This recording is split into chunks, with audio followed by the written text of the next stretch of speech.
Si quieres alcanzar el equilibrio entre tus finanzas, tus relaciones y tu bienestar, has llegado al lugar indicado. Bienvenido a Salud, Dinero y Amor con María Elena Vega y Romina Román. 350 pesos, hay muchas, así es que hay que aplicárnoslas en donde sea, pero hay que hacerlo. Así es, Romina, amigos, a prevenir. ¿Y con quién vamos a comenzar esta emisión, amiga? Gracias, María Elena, y te platico que vamos a tener, además de un programa con mucha información y muy variada, también entretenido y divertido. Y vamos a iniciar con la parte seria, porque está cayendo la inversión fija. De esto le vamos a preguntar a Rodolfo Ostolaza. Él es subdirector de Estudios Económicos de Banamex. También abordaremos un tema por demás importante para todos los mexicanos, principalmente para quienes tienen un crédito en Infonavit. ¿Qué decidió la Suprema Corte respecto a los descuentos de Infonavit cuando un trabajador está incapacitado o no está recibiendo un salario? Esto y mucho más aquí con nuestros abogados del despacho de La Vega y Martínez Rojas. No se lo pierda. Y es una realidad que la nueva aplicación de BBVA no nos gustó del todo. Muchas críticas y hasta memes. ¿Qué fue lo que pasó? De esto nos va a comentar Mauricio Pallares. Él es director de comunicación e identidad corporativa de BBVA México. Y en esta emisión, el lado amable la tendremos con Eduardo Marín, especialista en cine, cómo se encuentra este sector, esta industria, y qué veremos en este cierre de año y por supuesto en el 2026 en la industria cinematográfica. No se lo pierda, mucha información, buena música, acompáñanos la próxima hora, no se va a arrepentir. Y sin más preámbulo, ¡comenzamos! La entrevista en Salud, Dinero y Amor. Y seguimos aquí en el Heraldo Radio y un dato muy importante, la inversión fija cayó 8.9% en agosto. Sí se vio una profundización de esta caída y para platicarnos de esto, las razones y qué se está viendo, ya nos acompaña en la línea Rodolfo Ostolaza. Él es subdirector de Estudios Económicos de Banamex. Muy buenas noches, Rodolfo, qué gusto saludarte. Muy buenas noches, un gusto como siempre platicar con ustedes y con todo el auditorio. Al contrario, Rodolfo, el gusto como siempre es nuestro y platícanos qué está pasando con esta inversión tanto fija como de todo tipo en México. ¿Por qué está cayendo? ¿Qué se está viendo? Me parece perfecto.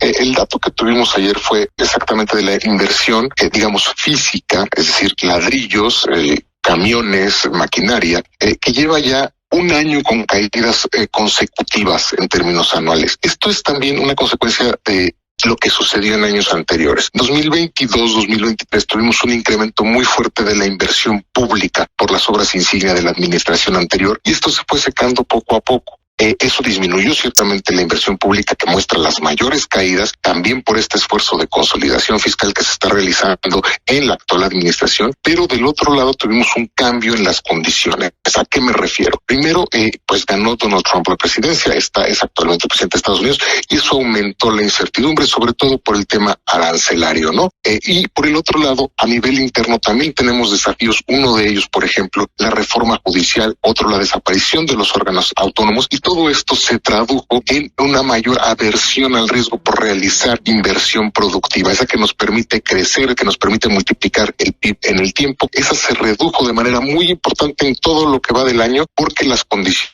cambiaron. Es sin duda preocupante lo que está sucediendo porque, insisto, la inversión es lo que nos permite multiplicar el crecimiento hacia adelante, pero dentro de todas estas malas noticias, lo que nosotros estamos percibiendo es que en efecto este año va a ser bastante malo en la inversión, vamos a tener una caída cercana al 6%, que es muy relevante, pero desde este punto tan bajo también esperamos que el año entrante, justo por el incremento que va a haber en el presupuesto de egresos de la Federación en la parte de inversión, que aunque es muy poquito, va a activar esta parte de la inversión pública y mientras más se reduzca la incertidumbre, como poco a poco ha estado pasando a lo largo del año, también va a suceder con la inversión privada.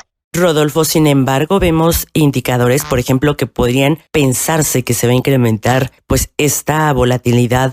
Tenemos la revisión del TEMEC y también estamos viendo la salida de empresas, de inversiones. ¿Esto no puede ser como puntos también rojos que afecten la economía de México? Te saluda María Elena Vega. Totalmente, Marilena, tienes toda la razón. En efecto, parte de esta reconfiguración que estamos viendo, no solo en México, sino a nivel global, tiene que ver justo con esto, ¿no? Cambiaron las reglas del juego a nivel internacional con los aranceles de Donald Trump, y esto está generando que las empresas tomen decisiones de inversión distintas a las que tradicionalmente toman. Y este tipo de decisiones pueden ser incluso detener planes que se tengan o incluso modificar la localización de las inversiones. Lo estamos viendo sobre todo en la parte automotriz en México, con el cierre de plantas. En particular, el sector automotriz tuvo un año muy bueno el 2024, y en 2025 ya no lo fue, tanto justamente por el tema de la imposición arancelaria en Estados Unidos, pero también se redujo el ingreso de las familias en aquel país, y eso también implica modificaciones en los patrones de consumo, sobre todo de bienes de largo plazo. Todo esto suma sin duda en términos de la incertidumbre. Un proyecto de inversión no se evalúa de acuerdo a un sexenio o un periodo presidencial, sino que se evalúa por 25, 30, 50 años.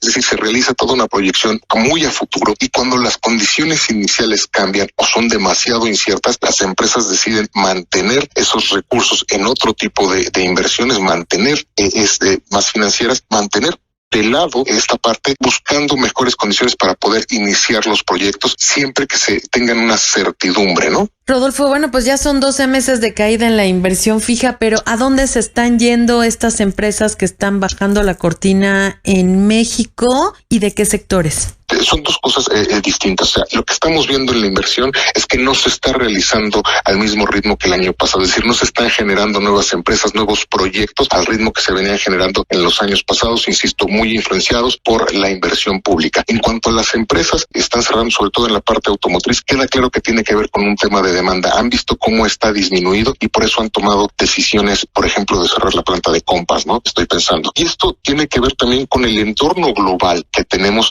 donde sí se espera un menor crecimiento para 2025 comparado con 2024 y para 2026.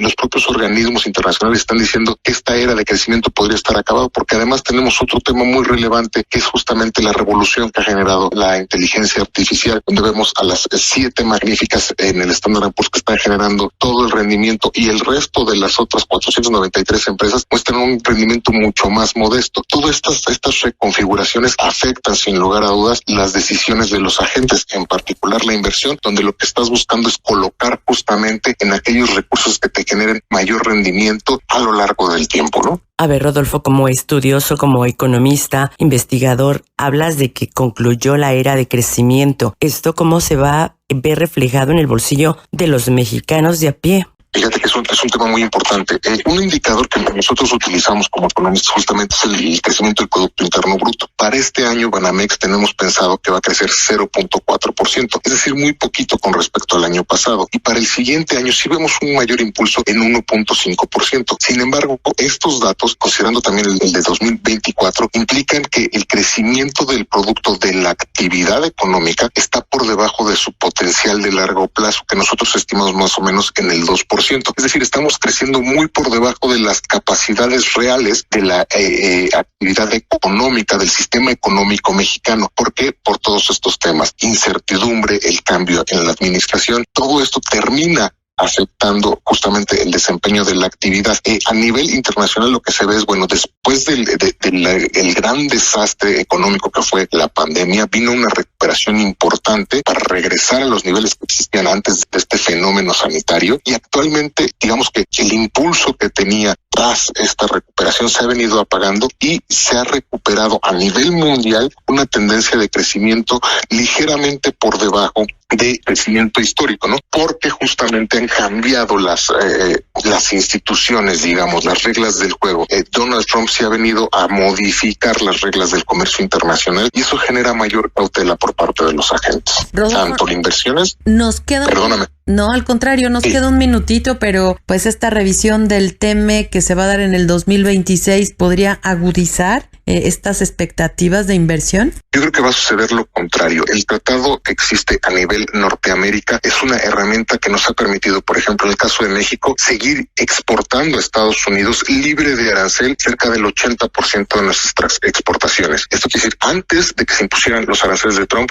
se exportaba el 85% libre de arancel. Hoy es el 80%. Es decir, el empresariado mexicano ha modificado lo necesario para poder cumplir con las reglas de origen que le permiten entrar libre de arancel a aquel país. Yo creo más bien que vamos a tener una postura muy dura de Estados Unidos y creo que una estrategia muy adecuada sería que México y Canadá negocien de manera conjunta para evitar lo que está buscando justamente Estados Unidos, que son tratados bilaterales. Pues estaremos muy al pendiente de todos los movimientos que se realizan aquí en México y por supuesto que tienen impacto a nivel internacional para seguir desmenuzándolo y sabiendo cuáles son los efectos para los mexicanos. Y si nos los permites, Rodolfo Ostolaza, subdirector de Estudios Económicos de Banamex, estar en contacto contigo. Gracias y buenas noches. Siempre es un placer platicar con ustedes y con todo el auditorio. Les agradezco muchísimo. Gracias. Seguimos aquí en Salud, Dinero y Amor con más información por el Heraldo Radio. En Salud, Dinero y Amor te acompañamos, te orientamos, te decimos, te recomendamos. Por el Heraldo Radio. Ya amigos, seguimos con información que influye en nuestro bolsillo, en nuestro bienestar, por supuesto, en esta ocasión a todos los trabajadores, especialmente a los que tienen algún crédito en Infonavit, porque se reformó un artículo 29. ¿Qué pasa? ¿Cómo influye? ¿Cómo impacta esto? Para platicar del tema, nos da muchísimo gusto saludar ya vía telefónica a Jorge Cervantes. Él es director general de Labor Business School, que pertenece al despacho de La Vega y Martínez Rojas. Muy buenas noches, querido Jorge, qué gusto saludarte. María Elena, muy buenas noches a ti y a toda la audiencia, y siempre un gusto estar con ustedes para platicar de ello. Y sí, pues si no tienes inconveniente, le entramos al tema, ¿no? Por supuesto, adelante Jorge, porque pues las implicaciones en materia del Infonavit para los trabajadores pues son muchas. Platícanos de qué se trata. Así es. Bueno, primero recordar que en febrero de este año, del 2025, se reformó el penúltimo párrafo del artículo 29 de la ley del Infonavit. ¿Y qué dice? Porque todavía está en vigor. ¿Qué dice? Obligaba a los patrones a continuar realizando los descuentos de los créditos de la vivienda, incluso cuando el trabajador está ausente o incapacitado. Y ahí fue donde de inmediato se prendieron los focos rojos. ¿Y qué fue lo que sucedió? Que en el caso concreto de aquellas empresas que impugnaron esta reforma, solicitaron la suspensión para que no les aplicara esto, y hubo una contradicción de criterios entre dos tribunales colegiados, y la Suprema Corte determinó definir estos dos criterios contrarios en el sentido de que las empresas pueden solicitar la suspensión para no aplicar los descuentos del crédito de la vivienda cuando el trabajador no está recibiendo el salario por incapacidad o ausencia, y es muy lógico porque si no hay salario, no hay dónde descontar, y obligar al patrón a cubrir este monto le impone una carga económica que no le corresponde. Así de sencillo.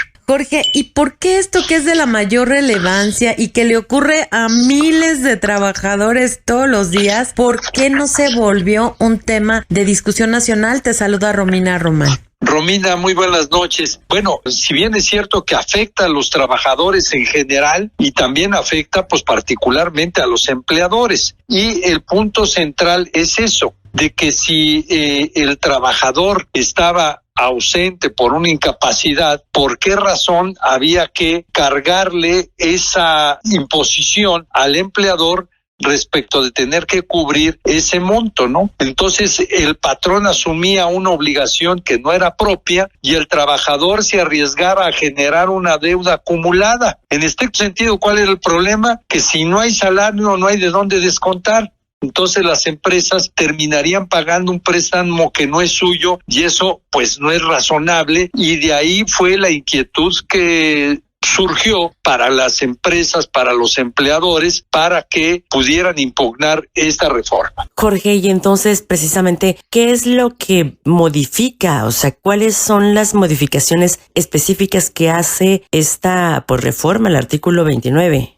Sí, el punto central es de que estamos hablando acerca de la suspensión, que mientras yo estoy tramitando mi juicio de amparo, no se ejecute nada y se mantengan las cosas en el estado en que se encuentran. Y por lo tanto, ¿qué decidió la Corte? Y la Corte dijo, sí se puede suspender esas condiciones, esa situación, siempre y cuando el empleador presente una garantía mientras está llevando el juicio de amparo. pero entonces ya no estoy obligado yo, empleador, a realizar esas aportaciones mientras el trabajador está ausente o incapacitado. Por lo tanto, determinó la Corte que sí debe de concederse la suspensión provisional al penúltimo párrafo del artículo 29, siempre y cuando exhiba la garantía correspondiente. Y vuelvo al punto, si no existe el salario, pues ¿cómo le voy a descontar al trabajador? Porque no existe. ¿Por qué no existe salario? Pues porque está ausente o incapacitado. Y entonces es indebido el trasladar al patrón una obligación de pago ajena a él. Por lo tanto, mientras se resuelve el juicio de amparo, pues se suspende esa medida hasta en tanto se resuelve el juicio de amparo, siempre y cuando el empleador presente su garantía. ¿Esto qué trae como consecuencia? Protege a la empresa de no asumir una carga indebida, no se afecta al trabajador, solamente se pone en pausa para que cuando regrese a laborar pague, y el Infonavit en su momento, ya que se reanude las actividades del trabajador, seguirá recibiendo el pago correspondiente a ese crédito. Jorge, justamente eso te iba a preguntar, ¿a quién protege esta decisión?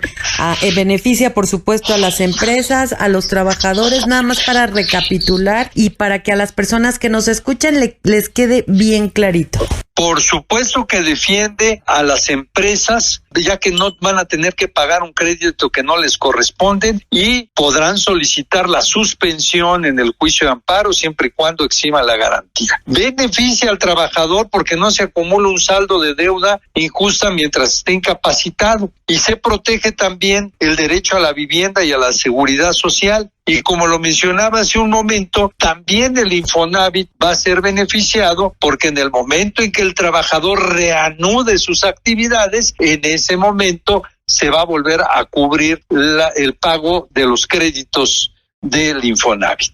Entonces, Jorge, ¿qué tendría que estar haciendo en estos momentos las empresas? ¿Hay alguna modificación o algo que tendrían que estar haciendo? Consulten a sus abogados. Deben de consultar a los abogados de tal manera de que puedan evaluar si efectivamente están en condiciones todavía de solicitar el juicio de amparo respecto de esta reforma al penúltimo párrafo del artículo 29 de la ley de amparo, y de ser así, presentar el amparo y solicitar la suspensión y garantizar el crédito, ¿no? Entonces, pues consultar a los abogados. Jorge, ¿y cómo puede ayudar si no estas empresas todavía no tienen abogados o sus abogados no son muy buenos? Pues que acudan con el despacho de La Vega y Martínez Rojas. ¿Y ustedes cómo les pueden ayudar? No, por supuesto que acudan, que vayan a la página de La Vega y Martínez Rojas. Ahí los asesoramos, los podemos analizar qué consecuencias positivas o negativas tienen, y con todo gusto los acompañamos en todo este proceso. Me gustaría agregar un punto adicional, si no hay inconveniente de parte de ustedes. Adelante, Jorge. Es importante resaltar que exclusivamente esta resolución que dio la Corte es respecto de la suspensión, y que esa suspensión debe tener una garantía. Falta todavía que la Corte determine la constitucionalidad de ese artículo, y eso todavía será motivo de un análisis posterior por parte de la Corte. Pero ¿habrá ajustes, habrá cambios, Jorge? Bueno, probablemente podría ser, no quisiera adelantar nada, pero podría ser un antecedente importante el hecho de determinar que estos criterios que acaba de definir la Corte, para ver si efectivamente es constitucional o no esa carga adicional que le están dando al patrón. Entonces, puede ser uno de los elementos, la apariencia del buen derecho, que ya se analizó en esta resolución, pero habría que esperar a que la Corte lo analice. Pero sí, la Corte envía un mensaje importante, y es proteger el derecho a la vivienda, y que el derecho laboral siempre se debe de buscar el equilibrio. Gracias, Jorge. Un tema importantísimo de la resolución de la Suprema Corte de Justicia de la Nación, esta impugnación al artículo 29, penúltimo párrafo de la ley del Infonavit, un asunto que nos compete a todos los que tenemos un crédito con el instituto por el impacto que puede tener tanto en los empleados, en los beneficiarios del Infonavit, como en las empresas. Así es que vamos a dar un seguimiento muy puntual a este tema, y para esto pues nos vas a hacer de muchísima ayuda, como siempre, Jorge Cervantes. Él es director de Labor Business School, que pertenece al despacho de La Vega y Martínez Rojas. Muchísimas gracias, como siempre, por esta explicación tan interesante y sobre todo tan ilustrativa, que nos ayuda a despejar muchísimas dudas sobre este artículo 29 de la ley del Infonavit. Gracias, como siempre, Jorge, y por supuesto que seguimos en contacto. Con mucho gusto, buenas noches a ustedes y a la audiencia. Al contrario, gracias a ti, y quédense con nosotras aquí en Salud, Dinero y Amor, por supuesto en el Heraldo Radio, que vamos a un corte rapidísimo y regresamos con información muy interesante y sobre todo entretenida. Ellas son Mujeres de Radio. Salud, Dinero y Amor, con Romina Román y Marielena Vega. Por el Heraldo Radio. Las finanzas, los negocios y la economía que influyen en tu día a día. Bienestar en tu bolsillo. Ya nos conocen, somos Marielena Vega y Romina Román. Romina Román y Marielena Vega somos Salud, Dinero y Amor. Lunes de 10 a 11 de la noche y jueves de 9 a 10 de la noche por el Heraldo Radio.